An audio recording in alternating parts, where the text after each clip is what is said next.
Hey, what's going on, guys? This is a PSA submission video. This is the pickups from Kansas City Collecticon, but I have a few piles here. So this first video, I'm going to cover my cards that I'll be grading. It's a nice little stack here. I didn't go too hard, but any card that I picked up that I thought might be a 10, I went ahead and bought, and we'll go ahead and grade it. This is my friend Todd's pile, who just went along with us. He bought a few things, so I'm going to be showing those off. And so that'll be part one. I'm going to do part two just to, I'm basically just documenting these cards in order to show exactly which order they came in. And yeah, just exactly what people had for future reference. So he did a lot more buying, Philip did, on very specific cards. So excited to show you guys those. But yeah, for part one, we're going to set those aside. There is a TCG special going on nowadays. So there is a price limit, I think, of $200. So some of these might have to be in their separate order. But let's go ahead and show you Todd's cards real quick. I'm not going to go into like super detail. I'm going to make these like super short, especially with these Japanese cards. A lot of them are easy 10s. But some of them, centering is iffy on some of them. And that's mostly what they are going to be docked off for on the Japanese side. These EVs have really been heating up lately. They're really big cards to grade. This one has a shot at a 10. So, yeah, hopefully he can squeeze that one out. A lot of people are confused with why English is doing so much better than Japanese. And it's literally just the card quality. I mean, the set is just as cool. But let me show you something here. I opened one of these 151 booster bundles lately. And I've done this before. But this is the English print quality. Like, just look at the edges. You see all those color variations? That's because cards are bent, cards are misshapen. And if you look literally at the top, like the commons and uncommons are just out of whack. So yeah, literally not uniform. This is Japanese. So there's still a little variance there, but otherwise, I mean, they look pretty clean and pretty smooth. So I'm literally just running my finger over them. They look like that. Literally do the same over here. And it's a little more rough. So that is literally the difference of why English is taken off, in my opinion. Just much harder to grade.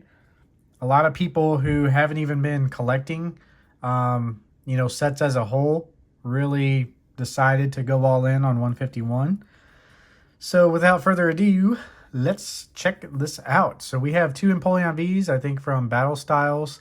The margins on this card getting a 10 are not the best, but these were pretty solid copies that I went ahead and picked up. Espeon V, I found a good one for a pretty good price.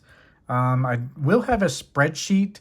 I'm putting all these in my spreadsheet as well as, what I actually bought them for. This Duraludon, I think Buddy Jordan gave this one to me. It's a pretty good shape. I mean, it's basically just going to pay for some other gradings.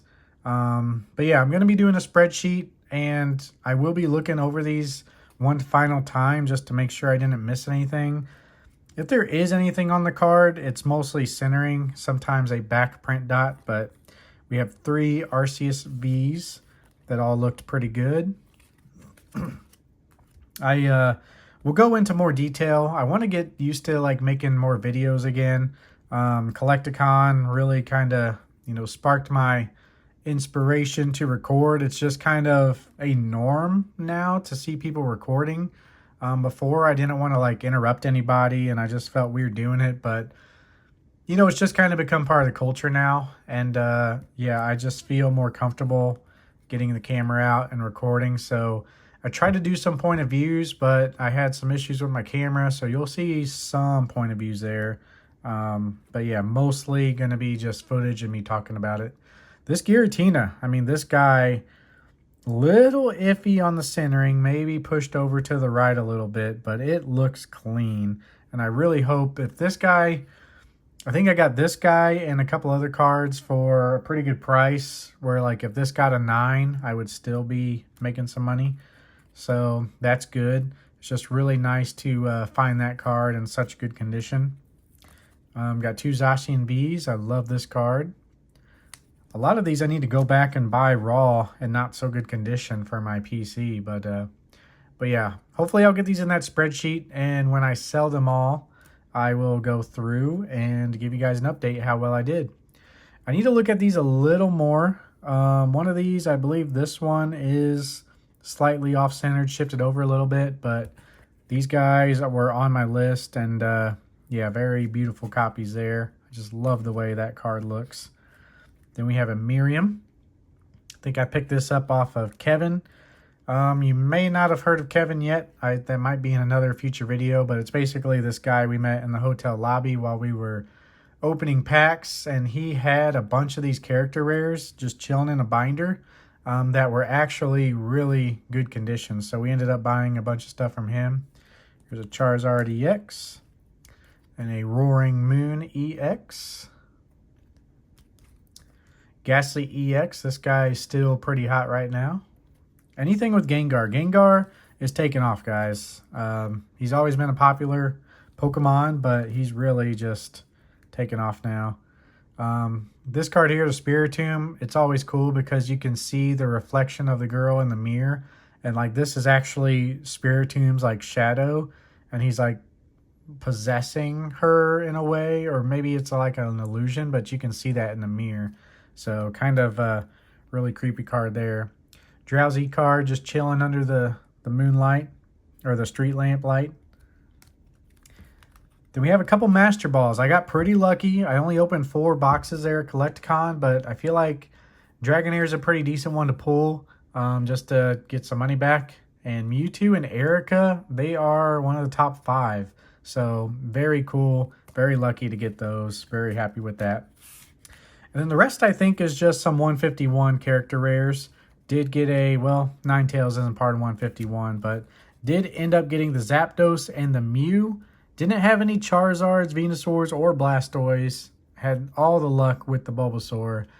So yeah, going to go ahead and send these guys off too. These two are really cool cards. You know, just 151 Japanese especially is just really, really fun to open. So that is part 1 of this submission, and we will have part 2 in the next video. Peace.